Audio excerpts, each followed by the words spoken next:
बिस्मिल्लाहिर्रहमानिर्रहीम, अस्सलामु अलैकुम, अल्लाहुम्मा सल्ली अला व आले मोहम्मद सल्लल्लाहु तआला अलैहि व सल्लम। वेलकम टू सियासी शतरंज। ख़वातीन व हज़रात, यकीनन सियासत के मैदान में बहुत कुछ हो रहा है, बड़े बड़े सियासी बयानात दिए जा रहे हैं, लेकिन यकीनन अदालतों से जो खबरें आ रही हैं वही आजकल मुल्क की शह सुर्खियों का हिस्सा बन रही हैं। आज भी लाहौर हाईकोर्ट से आने वाली खबर ने सियासी मैदान में हलचल बपा कर दी और यकीनन मुश्किलात का शिकार हो रहे हैं कुछ सियासी जमातें, जिसकी वजह से मजम्मती सिलसिला भी जारी है।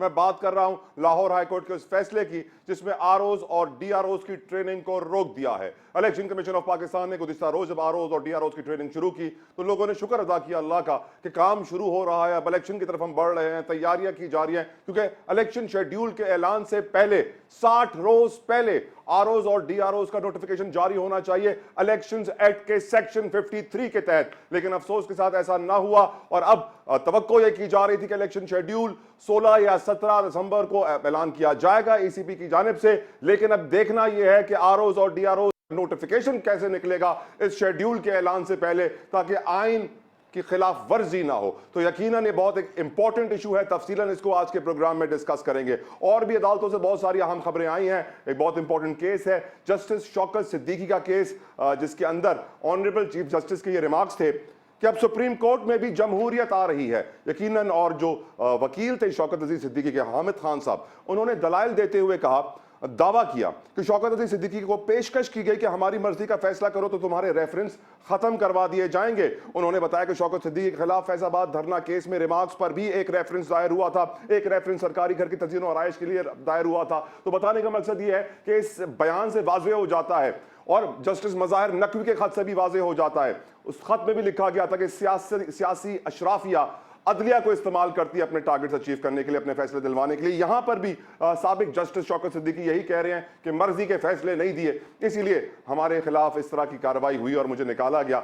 बहुत बड़ा सवाल है ये, क्योंकि कल आखिरी दिन है, फिर ऑनरेबल सुप्रीम कोर्ट के जजेस छुट्टियों पर चले जाएंगे, बहुत सारे जस्टिस बाहर घूम रहे होंगे और पाकिस्तानी लोग बेचारे इंसाफ की खातिर साइलिन धक्के खाने पर मजबूर होंगे। खैर, इस फैसले के बाद, क्योंकि ये फैसला पाकिस्तान तहरीक इंसाफ की दरखास्त के ऊपर आया, फिर मजम्मती सिलसिला शुरू हो गया है। शहबाज शरीफ ने कहा यह पीटीआई की साजिश है, इसको बेनकाब करना चाहिए, इलेक्शन से फरार का रास्ता इख्तियार कर रही है पाकिस्तान तहरीक इंसाफ, दोहरी पॉलिसी अपना रही है, आम इंतखाबात के खिलाफ साजिश की जा रही है पीटीआई की जानिब से। बाप पार्टी के असलम भुतानी ने भी यही बयान जारी किया। जो लीगल टीम है वो यही कह रही है कि अब तक जब तक आरओज और डीआरओज का ऐलान नहीं होगा तब तक इलेक्शन शेड्यूल नहीं आएगा। इस फैसले की वजह से इलेक्शन शेड्यूल मुतासर होगा। यकीनन ये एक बहुत इंपॉर्टेंट केस है और हम जानते हैं कि फैसला आते ही पीटीआई के लिए मुश्किलात बढ़ गई हैं। उनके शेर अफजल मरवत साहब को भी गिरफ्तार कर लिया गया है। साइफर केस से बताया जा रहा है कि जज अबुल हसनात ने फैसला महफूज कर लिया है, अगली समात में सुनाएंगे, इन कैमरा समात होगी, फैमिली को बुला लिया है। बहुत सारे इंपॉर्टेंट इशूज हैं डिस्कस करने के लिए आज के शो में और बड़ा कमाल पैनल भी मेरे साथ मौजूद है। स्टूडियो कराची में मेरे साथ मौजूद है एमक्यूएम पाकिस्तान के सीनियर रहनुमा है अरशद वोरा साहब, किसी तारुफ के मोहताज नहीं है। इस्तेहकाम में पाकिस्तान पार्टी के खुर्रम रोकड़ी साहब मुझे ज्वाइन कर चुके हैं। Thank you so very much Khurram साहब फॉर योर प्रेशियस टाइम। और हमें रुबीना कायम खानी साहिबा ने भी ज्वाइन किया है, आप पाकिस्तान पीपल्स पार्टी को रिप्रेजेंट कर रही हैं। मैं अपने पैनल से गुफ्तगू करूंगा इस ब्रेक के बाद, कहीं मत जाइएगा।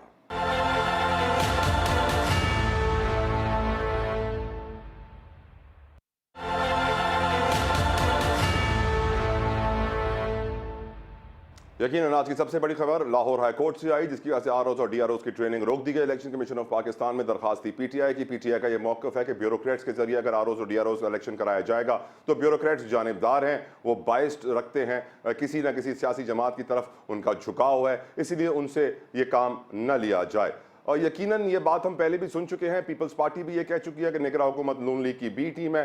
बहुत सारे लोग अहाद चीमा, फवाद हसन फवाद, तौकीर शाह के ऊपर उंगलियां उठा चुके हैं कि नून लीग के खास तरीन ब्यूरोक्रेट्स अगर निगरान हुकूमत में वजीर होंगे तो जाहिर सी बात है उनकी साइड लेंगे। चलिए, तो लोग कहते थे, मैं कहता था और बहुत सारे तज्जियाकार कहते थे, लेकिन फवाद हसन फवाद ने खुद इंटरव्यू में क्या कहा, सुनिए आप भी। गरीब होना, पहली बात तो ये कि कोई जुर्म नहीं है। मुझसे बहुत मरतबा ये सवाल हो चुका है। किसी भी शख्स के साथ जिसके साथ आप 5 साल काम करें तो आप, लाजमी बात है, आपका कोई ना कोई कंपैटिबल फीचर्स होते हैं तो आप काम इतनी देर साथ करते हैं। यकीनन एक बहुत इंपॉर्टेंट इशू है। अगर free and fair transparent elections हमें चाहिए और इलेक्शन कमीशन को अपनी आईनी और कानूनी जिम्मेदारी पूरी करनी है तो बहुत ज़रूरी है कि जो सेटअप इलेक्शंस को एग्जीक्यूट कर रहा है वो ट्रांसपेरेंट हो, तभी ट्रांसपेरेंट इलेक्शन होंगे। वरना हम आज भी जानते हैं कि अदालत में एक आ गया है, और ये बहुत इंपॉर्टेंट रिमार्क्स दिए गए हैं कि अगर हमने इसी तरह के केसेस फैसले देने हैं तो कोई इलेक्शन से फ़ायदा नहीं होगा, इलेक्शन से सिर्फ नुकसान ही होगा। अदालती हुक्म में जस्टिस बाकर नजफी ने कहा कि इलेक्शन में कौम के अरबों रुपए लगते हैं और अगर सियासी जमातें नताइज कबूल नहीं करेंगी तो अरबों रुपए ज़ाया हो जाएंगे। मौजूदा हालात में इलेक्शन से मतलूबा नताइज हासिल नहीं होंगे, स्टेबिलिटी नहीं आएगी। गुफ्तगू करते हैं खुर्रम रोकड़ी साहब, मैं आपसे स्टार्ट करता हूँ सर। अब ये सारी सूरत हाल, फवाद हसन फवाद खुद कह रहे हैं कि मेरा 5 साल का रिश्ता है नवाज शरीफ शहबाज शरीफ के साथ, मैं कैसे उनके लिए फीलिंग्स ना रखूं। जाहिर सी बात है कंपैटिबिलिटी होती है। और आज जो फैसला आया है, आप भी सर इसको पीटीआई की साजिश ही कहेंगे या दुरुस्त फैसला कहेंगे? खुर्रम रोकड़ी साहब देखिए, उन्होंने एक पिटीशन को दाखिल किया और उनके ज़ाहिरी तौर पर एक चीज़ उनके हक में फैसला आया है और इससे होगा क्या। अब जो चीज़ इमीडिएट इफेक्ट इसका क्या आएगा कि कुछ दिन के लिए हो सकता है इलेक्शन डिले हो जाए। आपके आरओज़ की आज ट्रेनिंग थी, उनके नाम लिस्टें उनकी जारी हो गई थी। इलेक्शन कमीशन ने स्केड्यूल के मुताबिक तमाम चीज़ को 1 2 3 4 5 अपने एक स्टेबिलिटी के साथ लेके जा रहे थे। अब इसके साथ वो पूरा प्रोसेस रुक गया। अब उस प्रोसेस के रुकने की साथ अगला क्या ज़हन में आएगा, एज ए पॉलिटिशियन मेरे क्या ज़हन में आएगा, आपके क्या ज़हन में आएगा कि इलेक्शन हो सकता है 15 दिन 20 दिन महीना आगे डिले हो जाए। तो अब ये क्यों, बहरहाल अब इस चीज़ को देखिए कि ये चीज़ उनकी पिटीशन थी, they have gone to the court for that. और क्योंकि हमने हर महकमे को कंट्रोवर्शियल कर दिया, हमने हर चीज़ को कंट्रोवर्शियल कर दिया और ज़रूरत है कि आने वाले दिनों में ये कंट्रोवर्सीज ख़त्म हो और ये जो महकमे हैं ये अपनी अपनी हदूद में मुअज़्ज़िज़ और स्ट्रॉन्ग होकर अपना काम करें। हमने किसको कंट्रोवर्शियल किया है खुर्रम साहब? हमने से आपकी मुराद? हमने सबसे पहले हम सियासी लोग कंट्रोवर्शियल करते हैं। करेक्ट। हम हमारे पॉलिटिकल जो इफेक्ट आता है इन महकमों के ऊपर, क्योंकि हमने अभी तक जैसे दुनिया ने तरक्की की है हमने उस तरह तरक्की नहीं की और जो लोकल गवर्नमेंट सिस्टम है उसके एबोलिश होने की वजह से, एबोलिश लफ्ज इस्तेमाल कर रहा हूँ, और उसका खात्मे की वजह से लोगों को हमने, और जो लोकल एडमिनिस्ट्रेशन होती है उसको भी हमने पोल्यूट कर दिया। तो बहुत सारी चीजें करने की जरूरत है। लोकल गवर्नमेंट सिस्टम जब आएगा, हम अनड्यू पॉलिटिकल इंटरफेरेंस हमारी जब बंद होगी और पार्लियामेंटेरियंस अपना काम शुरू करेंगे और पार्लियामेंटेरियंस पाकिस्तान की प्रोस्पेरिटी के लिए, इकोनॉमी की अपग्रेडेशन के लिए जब अपना काम करेंगे तो फिर महकमे भी मजबूत होते जाएंगे। और जरूरी ये है कि हम महकमों को मजबूत करें, हमारे पे लाजिम है कि हम महकमे मजबूत करें। हमने आहिस्ता आहिस्ता महकमे कमजोर किए। अभी ये जो पिटीशन है इसमें उन्होंने क्या कहा है कि जी महकमे, ये ब्यूरोक्रेसी है, ये जानिबदार होगी, यानी कितनी एक गलत चीज है कि सरकार। लेकिन सर अभी मैंने आपको सुनाया कि फवाद हसन फवाद कह रहे हैं कि मैंने 5 साल नवाज शरीफ शहबाज शरीफ के लिए काम किया है, मेरे दिल में तो उनके लिए जगह होगी ना। तो ऑब्वियसली नहीं, देखें, जगह तो हमने जिसके साथ काम किया जिंदगी में, जगह तो हमारी उनकी भी हमारे दिलों में होगी, लेकिन मेरे काम को क्या वो अफेक्ट करेगी, दिस इज द क्वेश्चन। हाँ, अफेक्ट करती है, ये भी एक हकीकत है। तो इन चीजों से कब निकलना है ये अहम चीज है। अब इसलिए जुडिशरी के इस फैसले को हम नहीं कह सकते कि जी बिल्कुल उन्होंने ऐसा काम कर दिया है कि जी जैसे हम दुनिया के कोई फर्स्ट वेव कंट्री हैं।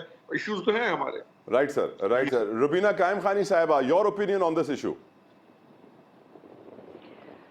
जी बिल्कुल, देखिए पाकिस्तान पीपल्स पार्टी तो ये शुरू से ही कह रही है कि इलेक्शन जो है वो टाइम पे हों, और अभी फिर एक दफ़ा जो है वो तातुल का शिकार हो गए हैं इलेक्शन, और ये एक बड़ी ही अनफॉर्चुनेट बात है। मैं समझती हूँ रुबीना साहब, हाउ कम आज सियासतदान को गारंटीज मिल गई हैं कि अब इलेक्शन तातुल का शिकार होंगे? मुझे तो आखिरी यही आता है, काजी हफायज ईसा साहब ने मना किया था ऐसी बातें करने से, पर लग ही ऐसे रहा है कि आप सबको कंफर्म हो गया है कि अब डिले होगा। देखिए, मैं ये कहूँगी कि देखें, एक जो इलेक्शन से पहले जो एक शेड्यूल आना ज़रूरी होता है 60 डेज़ पहले। अब आप जो है वो आरओज़ की और डीआरओज़ की जो है अगर ट्रेनिंग रोक दी जाएगी, अभी जो है वो फुल बेंच बनाने की जो है वो बात की गई है। अभी जो है वो अब वो कब वो फुल बेंच बनता है, कब इस चीज़ का फैसला आता है, तो ये ऑटोमेटिकली अगर कोई भी, मैं समझती हूँ कि जी शऊर आदमी होगा पाकिस्तान में, तो वो ये समझेगा कि इलेक्शन जो है हो सकता है कि डिले हो जाए। और मैं ये कहूँगी कि देखें, इस वक्त जो पाकिस्तान जिस सिमत में जा रहा है, ये बहुत ही एक अजीब सी सूरत हाल है। वो कोई अच्छी, मैं समझती हूँ, साइंस नहीं है कि इलेक्शन का टाइम पे नहीं होना एक मुआशी बहरान है। आप देखें ना कि केयर टेकर सेटअप आपका क्या कर सकता है, एक उसके पास एक लिमिटेड जो है वो मैंडेट होता है, वो कैसे जो है वो सिस्टम को चला सकता है, और मजीद अगर इलेक्शन को आगे लेके जाया जाएगा। तो ये सारी चीज़ें हैं जो बहुत ज़्यादा अलार्मिंग है, कि जो इस वक्त मैं समझती हूँ कि मुतहम्मिल नहीं हो सकता पाकिस्तान, और जो एक सिलेक्शन की और रुबीना साहिबा, सॉरी टू जो इंटरप्ट, जिस तरह की सियासत पाकिस्तान में हो रही है। जी सॉरी टू इंटरप्ट, बस मैं ये पूछना चाहूंगा, आपको लगता है कि इंसाफ का बोल बाला हुआ है? आप लोग खुश हैं इस फैसले से, या आप भी नून लीग की तरह कहेंगे पीटीआई की साजिश? देखिए, ये फैसला मैं समझती हूँ कि विद इन अ टाइम आ जाता, और मतलब अभी जब इलेक्शन का शेड्यूल जारी होने वाला था 2 दिन पहले जो है वो मतलब या 1 दिन पहले, बल्कि आज 14 की बात हो रही थी कि 14 या 15 तक जो है वो इलेक्शन का शेड्यूल आ जाएगा। तो उसी दिन जो है ये फैसला आना, तो ये मायूस कुन है। और मैं ये कहूँगी कि क्यों नहीं, मुझे तो ये देखें, एक एज अ शहरी होने के नाते, पॉलिटिकल वर्कर तो मैं हूँ ही, लेकिन उसके मतलब उसके, अगर मैं पाकिस्तान का शहरी होने के नाते अगर ये क्वेश्चन करूं अपने इदारों से कि विद इन अ टाइम फैसले क्यों नहीं किए जाते, मतलब क्यों पाकिस्तान को एक अनसर्टेनिटी जो है वो उस पर लेके आया जाता है कि आवाम में एक बेचैनी का शिकार होती है, कि उनको ये पता नहीं होता कि क्या चीज़ क्या टाइम पे होने वाली है या नहीं है। एक मतलब आप मुझसे इत्तफाक करेंगे कि पाकिस्तान में मतलब कोई भी एक चीज़ हतमी है कि ये टाइम है तो इस टाइम फ्रेम के अंदर अंदर वो चीज़ हो जाएगी। मतलब हमेशा यही र्यूमर्स आ रहा होता है कि इलेक्शन में जो है वो डिले आएगा, और वही अब जो है वो नज़र आ रही है। उसकी जो है वो उसको स्टेप बाय स्टेप वो जो चीज़ें जो नज़र आ रही हैं वो तातुल का शिकार होती हुई नज़र आ रही है। मैं ये कहूँगी कि इलेक्शन जो है वो टाइम पे हो जाने चाहिए। खुदारा जो इदारे इस चीज़ में स्टेक होल्डर्स हैं, वो उनको चाहिए इलेक्शन कमीशन को कि जो है अब और अदालतों को भी, मैं समझती हूँ कि इस चीज़ पे कॉम्प्रोमाइज़ नहीं होना चाहिए, क्योंकि एक केयर टेकर सेटअप जो है वो इन मुआशी बहरान को और आवाम को जो है इन जो मसाइल हैं उनसे नहीं निकाल सकती। सही कह रही हैं आप सही कह रही हैं रुबीना साहिबा। इलेक्शन टाइम पे होना, I would agree with you on this point that दुनिया में हर चीज़ लौट कर आएगी, वक्त कभी लौट कर नहीं आएगा, और वक्त इस वक्त पाकिस्तान के लिए बहुत कीमती है। इस वक्त आपने सुना ख़वातीन हज़रात के IPP और पीपल्स पार्टी दोनों के लीडरान ने वाज़ेह नैरेटिव दिया है कि इलेक्शंस में डिले नज़र आ रहा है आज के फैसले के बाद। MQM पाकिस्तान क्या कहती है? अरशद वोरा साहब। देखिए, definitely there is no doubt कि इलेक्शन जो है वो वक्त पर होना चाहिए। इलेक्शन की जो डेट दी गई है उस डेट पर इलेक्शन होना चाहिए। 8 फरवरी वॉज अनाउंस डेट। गो के MQM पाकिस्तान का क्लियर मौक़िफ़ था कि ROs और DROs जो हैं वो जुडिशरी से होने चाहिए, लेकिन समहाउ वो जुडिशरी से, यानी आप कह रहे हैं इंसाफ का बोलबाला हुआ है? हम yes, in a way you are right, but we already had accepted कि नहीं, अगर जुडिशरी के थ्रू नहीं हो रहे, ब्यूरोक्रेसी के थ्रू हो रहे हैं, तो इलेक्शन होने चाहिए, चाहे अब वो ब्यूरोक्रेसी के थ्रू हो। हम ये नहीं चाहते थे कि वो डिले हो। बट जस्टिस बाकी ने बोला कि 45 अरब ज़ाया होने से तो अच्छा है कि भले 10 दिन डिले हो जाएं। देखें, 8-10 दिन डिले अगर हो रहे हैं तो वो फिर आज अनाउंस कर देना कि 10 दिन में वो फैसला कर देंगे, और 10 दिन में जो है जुडिशरी आके इंस्टेड ऑफ ब्यूरोक्रेसी जुडिशरी जो है वो ROs और DROs का काम करेगी। तो फिर वो अनाउंस कर देना, फैसला दे दें जल्दी।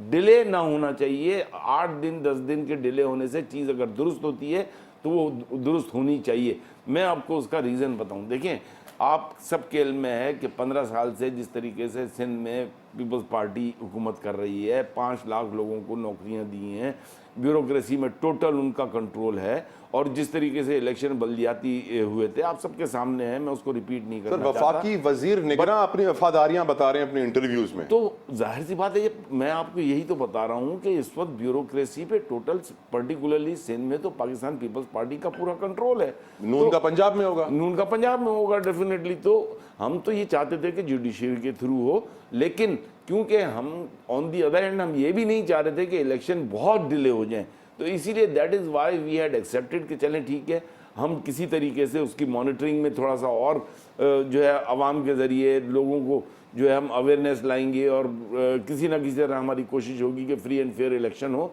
तो we were prepared for that कि whether it is through bureaucracy और थ्रू जुडिशरी। लेकिन अब अगर जुडिशरी के अगर फैसला रोका है तो फिर अदालत को चाहिए कि पूरा पाकिस्तान इस पर डिपेंड कर रहा है, पूरी पाकिस्तान की आवाम इस पर डिपेंड कर रही है, दे शुड अनाउंस कि whether they are going to decide it in a week, इसको ज़्यादा प्रोलॉन्ग ना करें वरना फिर डेफिनेटली ये एक साजिश समझी जाएगी। वोरा साहब, अनाउंसमेंट का हाल ये है कि आज हमारी निगरान वजीर ख़जाना शमशाद अख्तर साहिबा इलेक्शन कमीशन वो गई हैं, मुलाकात की है, विजिट किया और फिर सहाफ़ियों की बाहर फ़ोन छीन के वीडियोज़ डिलीट करवाई गई हैं और मना किया गया है कि ये खबर ना चलाइएगा। तो अब अंदाज़ा कीजिए कि इलेक्शन कमीशन इस तरह मिल रहा है, अनाउंस करते हुए डर रहा है, इतने प्रेशर में नज़र आ रहा है इस वक्त इलेक्शन कमीशन, आपको नज़र आ रहा है? देखें, अभी थोड़े दिनों पहले अगर आपने देखा हो तो वो इलेक्शन कमीशन ने कहा था कि हमें फाइनेंसेस पूरे नहीं मिले ही नहीं है। फिर उसके बाद एक अगले दिन पैसे आ गए थे, उसके बाद एक स्टेटमेंट आती है कि एक चंक आ गया जी, फिर थोड़े 2-3 दिन बाद एक चंक आ गया। मैं ये समझता हूँ जो नज़र आ रहा है कि देखें ये जो हुकूमत है ये टेम्परेरी हुकूमत, अबूरी हुकूमत जो है इसको इसका अपना काम करना चाहिए और इसको ये अगर ये समझ के बैठे हुए हैं कि हम चीज़ों को प्रोलॉन्ग करते रहेंगे, पैसा रोक लेंगे, ये कर देंगे, ठीक है, इकोनॉमिक कंडीशन जो है ये अबूरी हुकूमत तो नहीं ठीक करेगी ना। इकोनॉमिक कंडीशन तो जो भी इलेक्टेड गवर्नमेंट आएगी उसको लॉन्ग टर्म पॉलिसीज़ तो उन्होंने देनी है। ये शॉर्ट टर्म के लिए आए हैं, इनको अपनी जिम्मेदारियां पूरी करके इनको जो है इलेक्शन करवा के अपने घर जाना चाहिए, ना कि ये जो है पूरी एक लॉन्ग टर्म प्लानिंग करके बैठ जाएँ। And that may be the reason, मेरी ये स्पेकुलेशन है कि फाइनेंसेस ज़ाहिर रिलीज़ नहीं करेंगे, इलेक्शन डिले होंगे, तो this can be the issue. एक ब्रेक का मुझे कहा जा रहा है, ब्रेक लेते हैं, ब्रेक के बाद डिस्कस करेंगे निज़ाम अदल को, हमारी अदलिया को, ऑनरेबल जजेस को। एक तरफ हम देखते हैं जस्टिस मज़ाहिर नकवी ने ख़त लिखा, एतराज़ात, अपने तहफ़्फ़ुज़ात, दूसरी तरफ हम देखते हैं जस्टिस इज़हारुल हसन ने अपना ख़त लिखा और उसके अंदर तहफ़्फ़ुज़ात, प्रॉब्लम्स खुल के सामने आ रहे हैं। और फिर अब शौकत सिद्दीकी साहब का केस उन्होंने भी वाज़ेह कर दिया, दबाव डाला जाता था फैसले देने के लिए। तो एक ऐसे निज़ाम अदल में जहाँ कल आखिरी दिन है सुप्रीम कोर्ट में, फिर जजेस छुट्टियों पर चले जाएंगे, इंटरनेशनल वेकेशन भी इंजॉय करेंगे, पाकिस्तानी धक्के खाएंगे इंसाफ के लिए, इस निज़ाम के ऊपर बात करेंगे। और जो चल रहा है सूरत हाल इस वक्त खत खिताबत की सुप्रीम कोर्ट में, इस पर ही बात करेंगे पैनल के साथ ब्रेक के बाद।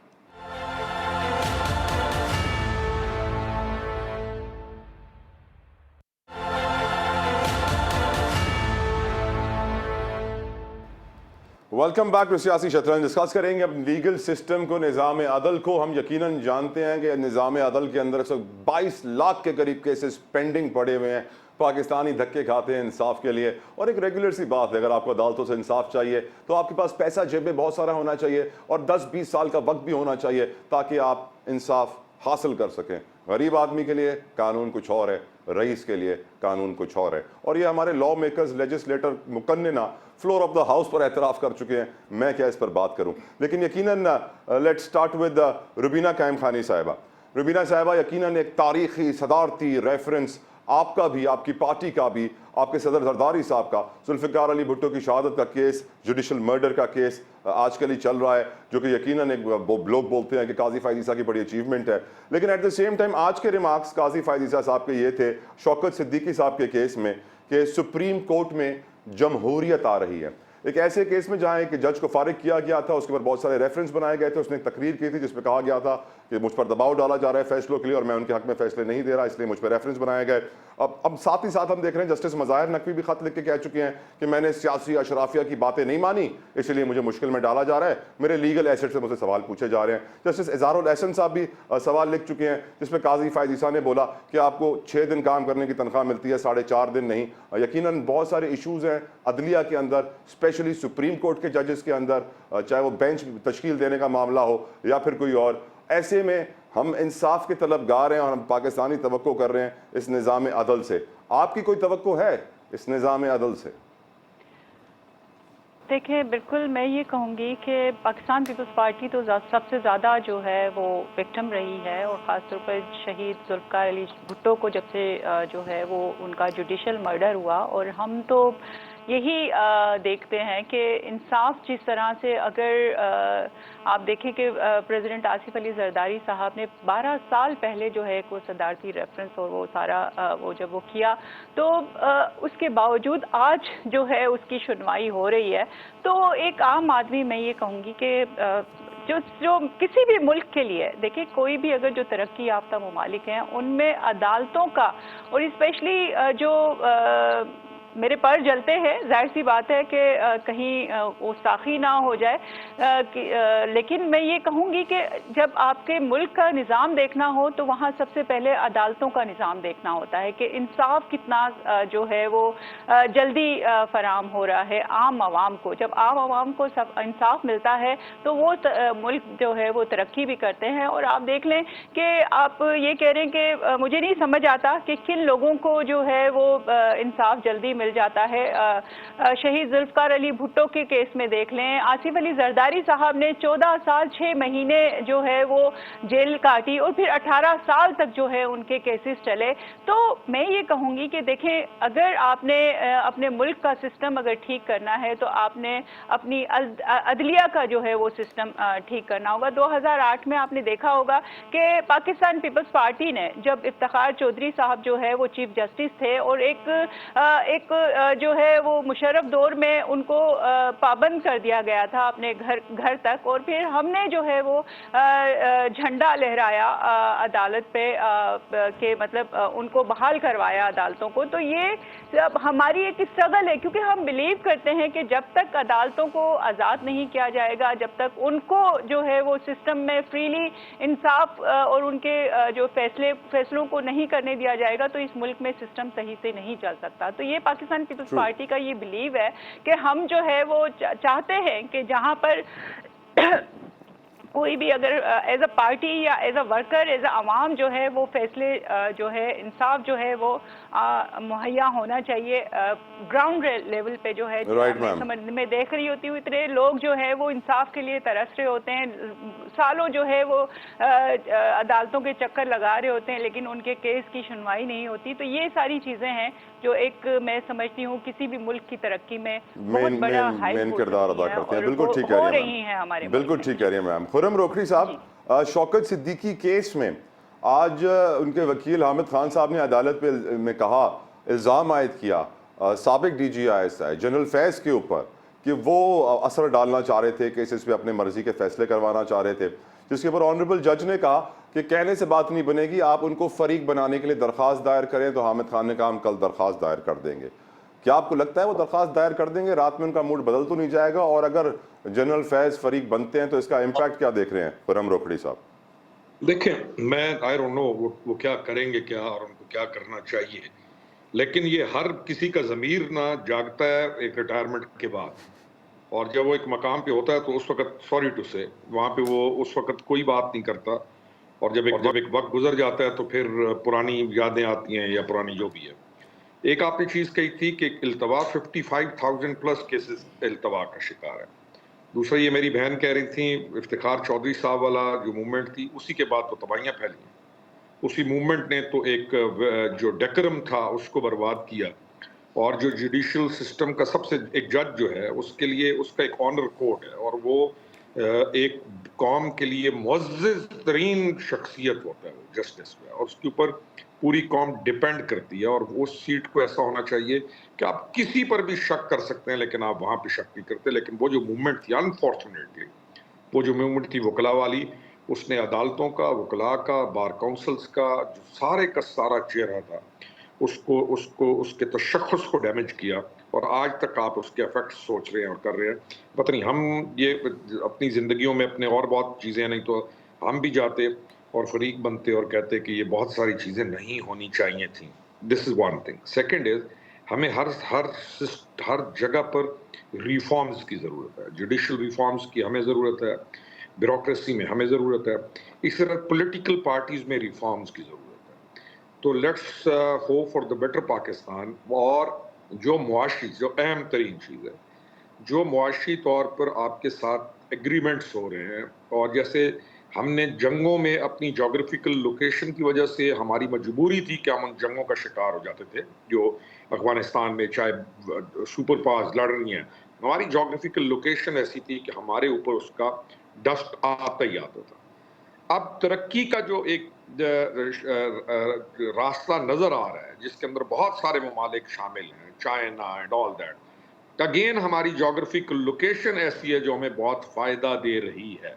अब इसका फायदा कैसे उठाना है, ये जजेस साहिबान ने भी सोचना है, ये इस मुल्क के तमाम बड़ों ने सोचना है, और आपको एक चांस मिल रहा है, पॉलिटिकल पार्टीज ने भी सोचना है, हम सब ने सोचना है कि इस टाइम पे जो आपको अगेन आपकी जोग्राफिकल लोकेशन का फायदा पहुंच सकता है, हम सारे प्रो पाकिस्तान होके उस फायदे को समेटने की कोशिश करें ताकि हम लोगों को रिलीफ दे सकें। सर, आप अपने बीवी बच्चों को खुरम रिलीफ साहब सारे दे रहे हैं। खुरम साहब, आप वो काम करने को कह रहे हैं जो हमने 75 सालों में नहीं किया, अब कैसे कर लेंगे?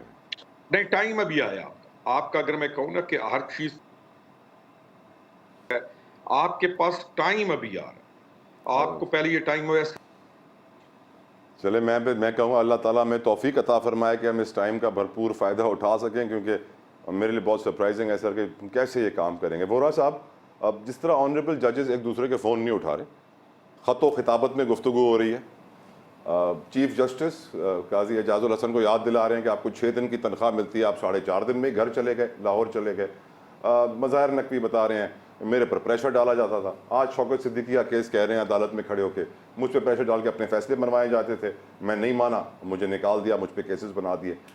अब ऐसी खबरें सुनने के बाद मेरा एतमाद निज़ाम अदल पे तहस नहस हो जाता है। अरशद साहब, आपका बचता है? बिल्कुल, यू आर राइट। और मैं आई वुड एग्री, जो रोकड़ी साहब अभी बात कर रहे थे कि हम सब बात करते हैं पॉलिटिकल पार्टीज़ के रिफॉर्म्स की। Yes, definitely it is needed. और जो अभी पिछले दिनों एक बात चल रही थी जरदारी साहब, वी मस्ट अप्रिशिएट, अच्छी बात है कि एक जो है चार्टर ऑफ इकोनॉमी पर बात होनी चाहिए। तो इसी तरीके से तमाम पॉलिटिकल पार्टीज़ को चार्टर ऑफ इकोनॉमी पे बैठना चाहिए, अपने political charter of reforms, charter of reforms, ये बनेगा sir. This is the right terminology. तो whether it is economical, whether is electoral reform, education, political sayings की जो बाउंड्रीज हैं वो होनी चाहिए, आपको अपनी लैंग्वेजेस की, और मतलब ये कि एक similarly there should be the reforms in judiciary. देखें, ये जो चीज़ें हैं, जो चीज़ें सर, ट्रांसपेरेंसी की रिपोर्ट के मुताबिक पाकिस्तान में तीसरा इदारा जिसमें सबसे ज़्यादा करप्शन है वो अदलिया है।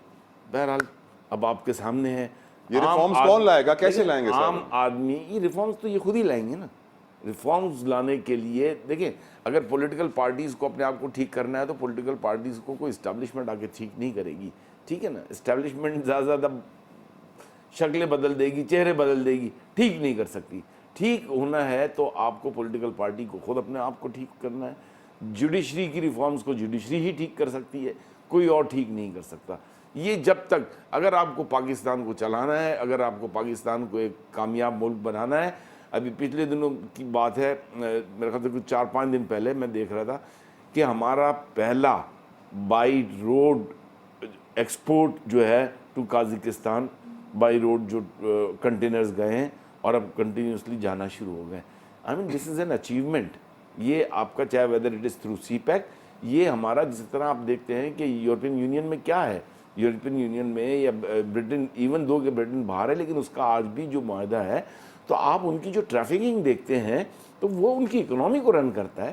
सिमिलरली अगर आपका ये रूट खुल जाता है एक्सपोर्ट के लिए, तो ये इंपोर्ट्स और एक्सपोर्ट्स, ये आपके लिए एक बहुत बड़ी इकोनॉमिक जनरेशन है।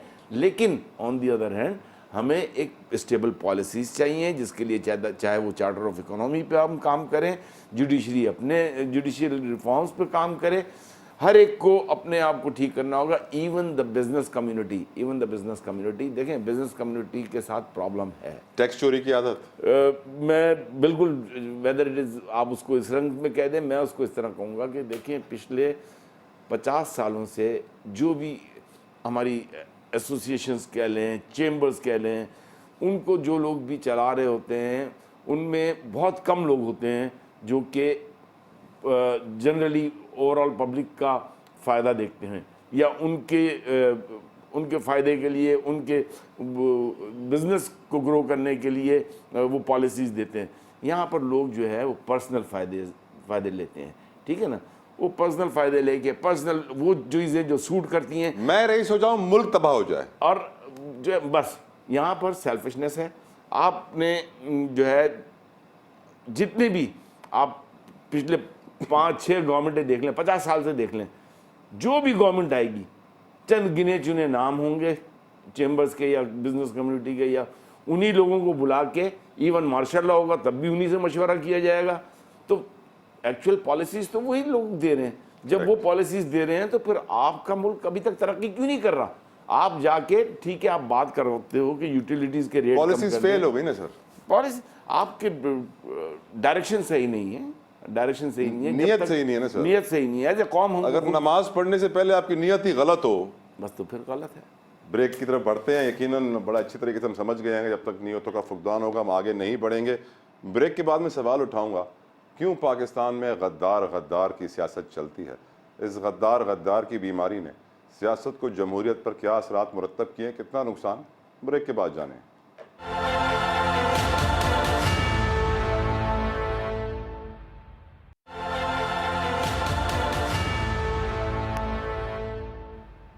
यह भी एक हकीकत है कि आज पीटीआई की दरखास्त पे जब अदालत ने फैसला सुना दिया कि और आरओज और डीआरओज की ट्रेनिंग बंद कर दी गई, इलेक्शन कमीशन के लिए मुश्किलात में इजाफा हुआ, तो दूसरी तरफ हमने क्या देखा कि पीटीआई के इस वक्त जो बड़े मशहूर और मकबूल रहनुमा हैं शेर अफजल मरवत को गिरफ्तार कर लिया गया लाहौर से। और फिर हमने ये भी देखा कि इमरान खान के बारे में जो फैसला आने वाला था साइफर केस के अंदर, वो फैसला महफूज कर लिया गया और बताया गया कि अगली समात में सुनाया जाएगा। लेकिन आज की सियासत को देखते हुए, आज की जमहूरियत को देखते हुए मैं एक सवाल पूछने पर आज मजबूर हूं अपने मेहमानों से। आज के मौजूदा सियासी माहौल में पीटीआई और इमरान खान को गद्दार कहा जा रहा है।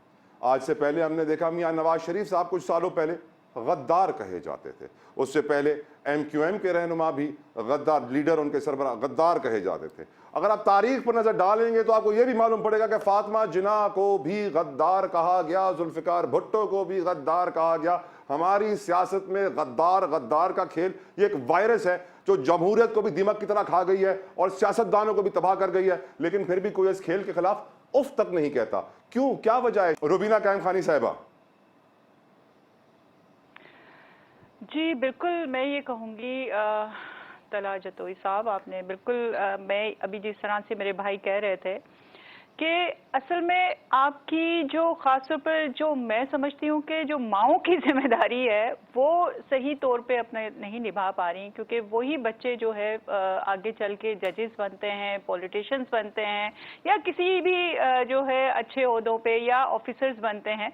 तो मैं ये कहूँगी कि जहाँ पे जो हम देखते हैं आज पाकिस्तान में जो सिचुएशन है कि वो कोई भी इदारा हो या कोई भी इंसान या कोई भी आवाम जो है, मैं वो खुद भी जिम्मेदाराना रोल प्ले नहीं करती। बहुत सारी चीज़ें देखने में रोज़मर्रा के मामूल में आती हैं कि एक जो जिम्मेदाराना रवैया है वो हमारे अंदर से वो ख़त्म हो गया है कि हम अपनी जिम्मेदारी कबूल नहीं करते। हम पॉलिटिशियंस को क्योंकि एक ईजी वो है कि मतलब उनको ब्लेम करना, उनको गाली देना, क्योंकि हमें अवाम के पास जाना होता है, वो हमसे क्वेश्चंस करते हैं, वो हम अकाउंटेबल होते हैं उनके सामने। लेकिन आप देखें कि क्या कोई दूसरा इदारा भी अकाउंटेबिलिटी के लिए तैयार है? अगर इलेक्शन कमीशन से यही सवाल किया जाए या किसी भी इदारे से, जो वो इस सवाल का जवाब देंगे कि अकाउंटेबिलिटी के लिए तैयार है। रुबीना साहिबा, हम ऐसे मुल्क में रहते हैं जहाँ बहुत सारे इदारे अनअकाउंटेबल हैं। अगर आप उनकी अकाउंटेबिलिटी की बात करेंगे तो आपके पर क्या सब कुछ जला दिया जाएगा। जी बिल्कुल, मैं यही कहूँगी कि देखें, सबसे पहले तो आपको अपने जो नस्लों में जो है एक जिम्मेदाराना रवैया, एक ऑनेस्टी, एक मुल्क के साथ वफादारी, उसके लिए क्या सिस्टम में बेहतर हो सकता है। अगर आप एक ठेले वाला भी है तो मैं समझती हूँ उसको एक जिम्मेदारी के तौर पे जो है अपनी जो है वो काम करना चाहिए, अदरवाइज सिस्टम ठीक हो ही नहीं चल सकता। मैं समझती हूँ अगर आज के बच्चे में जिम्मेदारी नहीं होगी, वो कल को भी जो है अगर वो कोई किसी भी बड़े इदारे का हेड बन जाए, पॉलिटिशियन बन जाए, तो एक जिम्मेदाराना रवैया जो है नजर नहीं आएगा। मैं ये कहूँगी कि यही एक कलेक्टिव एफर्ट जो पाकिस्तान पीपल्स पार्टी हमेशा, देखें आप हमारे कोई भी दौर उठा के देखें, हमने पॉलिटिकल जो है विक्टिमाइजेशन नहीं की, हमने सियासी इंतकामी जो कार्रवाइयाँ नहीं की, लेकिन जो दूसरी जमातें हैं वो हमेशा इनमें पड़ जाती हैं। बजाय इसके कि वो होमवर्क करके आएँ और अपना आवाम को डिलीवरेंस करें, तो वो इसके बजाय जो है वो एक दूसरे के खिलाफ जो जो है वो केसेस बनाने में लग जाते हैं। और जो है वो जिस तरह से भी आपने देखा कि अगर नवाज शरीफ साहब का भी दौर था या इमरान खान साहब का भी दौर था, उन्होंने पूरे 4 साल जो है वो 8 महीने जो है वो सबको चोर चोर कहते हुए जो है वो गुजारा, और जो है वो मतलब एक दूसरे पे ये इल्ज़ाम लगाते रहे। तो पाकिस्तान पीपल्स पार्टी जिस तरह से सियासत करती हूँ, मैं समझती हूँ कि उनसे सीखना चाहिए, कुर्बानी भी देना आना चाहिए, उनको आवाम के अंदर डिलीवरेंस भी करना आनी चाहिए।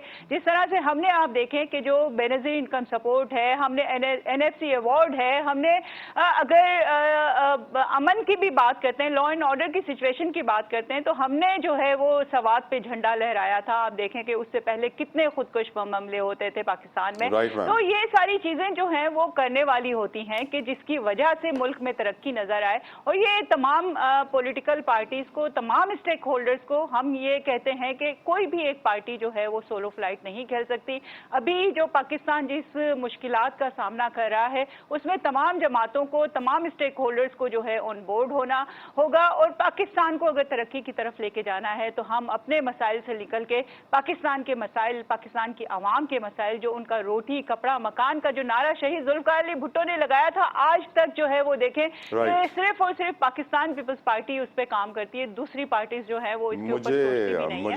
तो ये सारी, अभी मेरे भाई ने कहा 5 लाख जॉब्स रोजगार दिया। हाँ, हम बोलते हैं, हम लोगों हमारे पे अगर ये इल्जाम लगाया जाता है अवाम की खिदमत का, तो हम ये कबूल करते हैं कि हमने जो है वो नौकरियां दी हैं, हमने लोगों को जो है रोजगार दिया है, हमने जो है लोगों को घर दिया है। अभी सैलाब में जिस तरह से आप देखें जो तबाही आई थी, 21 लाख घर जो है वो चेयरमैन बिलावल भुट्टो साहब ने जो है वो तकसीम किए, और उस घर की औरत को जो है वो उसकी सरबराह को जो है वो उसके मालिकाना हकूक दिए। तो ये सारी चीजें हैं जो खासतौर पर मैं समझती हूँ कि नजर आती हैं। इंफ्रास्ट्रक्चर के हवाले से देख लें, आप हेल्थ के हवाले से देख लें, हम पे इल्जाम लगाया जाता है, लेकिन आप देखें कि डिलीवरेंस हमने कितनी की है।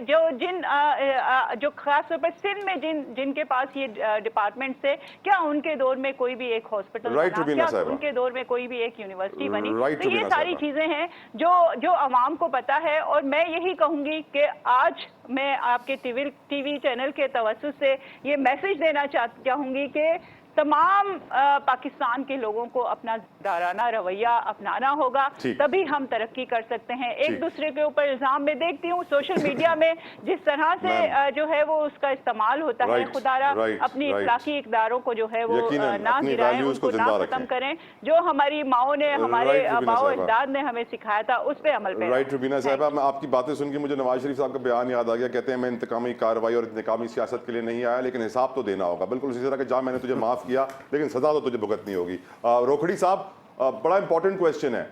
आज पीटीआई इमरान खान गद्दार है, कल नवाज शरीफ नून लीग गद्दार थी, उससे पहले MQM गद्दार था, माजी और थोड़ा पीछे जाएंगे तो जुल्फिकार भुट्टो भी गद्दार, फातिमा जिन्ना भी गद्दार। आखिर हमारी जमहूरियत और सियासत में गद्दार की वायरस कब तक चलेगी सर? जब तक हम ठीक नहीं होते, और जब तक हम पॉलिटिक्स नहीं करते, और जब तक हम पाकिस्तान को प्रायोरिटी नहीं देते, और जब तक हम इक़्तिदार में आने के बाद अपने रवैयों को तब्दील नहीं करते, और जब तक हम अपने इदारों को मजबूत नहीं करते, जब तक हम आम आदमी की जिंदगी के बारे में सोचते नहीं, जब तक हम ये जो एक राइज पॉलिटिकल कल्चर है जिसमें पब्लिक की अहमियत नहीं है, और उन लोगों की वजह से जिनके वोटों से हम आते हैं, आने के बाद एक मुतलकुल अनान किस्म की हम हुकूमत चाहते हैं, और जिसमें हम ये चाहते हैं कि हर चीज़ मेरी मर्जी से चले, और जब तक हम अहल आदमियों को आगे नहीं लाते, जब तक हम काबिलियत, दयानत, अहलियत और मेरिट को फ़रोग नहीं देते, जब तक हम हर पार्टी में जो 15-15, 20-20 बंदों के ग्रोह ने पार्टीज को ऐसे पकड़ा हुआ है, जब तक हम उनको हटा के वो जो अच्छे चेहरे हैं हर पार्टी में, जब तक हम उनको कुर्सियां नहीं देते, जब तक हमारी पार्टीज में पैसा की वैल्यू है, हमारे पास हर चीज पैसा, जो जितनी बड़ी गाड़ी पे आएगा, जितने बड़े लाओ लश्कर के साथ आएगा, उसको कुर्सी दी जाएगी। अहल से अहल आदमी, फकाहत, दयानत, फरासत वाले से भरपूर आदमी जो इस मुल्क के लिए खैर खा होगा, अगर उसके पास पैसा नहीं है तो उसकी उस पॉलिटिकल पार्टी में भी कोई जगह नहीं है, वो परले दर्जे का वर्कर बन के फिरता रहेगा और चाय पिलाता रहेगा। जब तक हम ठीक नहीं होते और हम पॉलिटिक्स को एक्सीलेंस की तरफ नहीं लेके आते, तो फिर बहुत सारी अपनी हरकतों की वजह से हम लपेट में जब आते हैं तो उसके बाद फिर हम उस पे ताने मारते हैं, उस पे ताने मारते हैं, हम बहुत सारे इल्जामात भी देते हैं और हम बहुत सारी चीज़ों को लेके आगे चलते हैं कि जैसे हम बहुत मासूम हैं सारे और मुल्क में इश्यूज हैं। हम एक डीसी और डीपीओ को आज़ादी से काम नहीं करने देते। तो ये हैं वो चीज़ें जिनको हमें सोचना होगा ताकि हम गवर्नेंस, गुड गवर्नेंस की तरफ जाएं। लफ्ज़ वर्ड गुड गवर्नेंस, और गुड गवर्नेंस इदारों से होती है। आपके ब्यूरोक्रेसी को आप दुरुस्त इस्तेमाल करना। मैं एक मिसाल आपको देता हूँ। 5 साल एक फेडरल मिनिस्टर जो है वो एक हल्के की सियासत करता है आपके। आप समझते हैं कि उससे वो जो सेक्रेटरी है जो उसके जिस भी मिनिस्ट्री का है वो उसके काबू आएगा। टू कंक्लूड आई से कि हम पॉलिटिशियंस विंडिक्टिव हैं। राइट। हमारा सरकारी मुलाजिम जो है वो डरा हुआ है, वो खौफजदा है, और हमारा जो ताजिर है वो गिल्टी है टैक्स चोरी कर करके। राइट तो सर। ये चीजें ठीक होंगी, मुल्क ठीक होगा। Well नहीं said. तो वरना ये जो आपने कहा ये चलता रहे। वेल सेट जी सर, वेल सेट सर। अब वोरा साहब, आखिरी 2 मिनट मेरे पास बचे हैं। ये गद्दार की बीमारी हमारी सियासत से, आप भी माजी के गद्दार हैं। देखिए, मैं बिल्कुल आपको ये कहूँगा कि हमें जो है इमीडिएटली तमाम चीज़ों को सही करने के लिए पहले तो अपने कॉन्स्टिट्यूशन को एड्रेस करना है। कॉन्स्टिट्यूशन में हमें पता है कि कहीं ना कहीं गलतियां हैं। उसमें जिस तरीके से हम बात करते रहे आर्टिकल 140A की, कि आर्टिकल 140A को पूरा डिफ़ाइन नहीं किया गया। अभी मेरी बहन ने रूबीना ने कहा कि NFC अवार्ड जो उन्होंने किया, तो उसी में PFC अवार्ड भी तो करना था। 15 साल में PFC अवार्ड तो हुआ नहीं। 15 साल में 22,000 अरब रुपए तो आपने लिए। आप जिन मकानों की बात कर रही थी, सॉरी मैं आपकी बात से हट रहा हूँ, लेकिन मुझे वो रिस्पॉन्ड भी तो करना है। आपने 21 लाख घरों आपने 21 लाख घरों की बात की। वो 21 लाख घर जो हैं वो सैलाब ज़दगान के लिए 550 अरब रुपए वर्ल्ड बैंक ने दिए हैं और वो वर्ल्ड बैंक ने डोनेट किए हैं। तो मैं ये सवाल करता हूं कि ये 21 लाख घर से पहले आप जो 25,000 जो झुग्गियां बनी हुई है ना, जो 2013 का सैलाब आया था, उस 2013 के सैलाब के लोगों को भी तो अपनी ज़मीन, अपना मकान दें। वो भी तो बेचारे सिंध में अपने अपने घरों को छोड़ के आए हुए हैं। सबसे पहले तो सोहराब गोड पर वो 1% बनता है 21 लाख का, तो सबसे पहले तो उनका हक है। वो भी तो बेचारे सिंध से आए हुए हैं, उनका हक बनता है। आप उनको भी तो अकोमोडेट करें जो 550 अरब रुपये मिले आपको।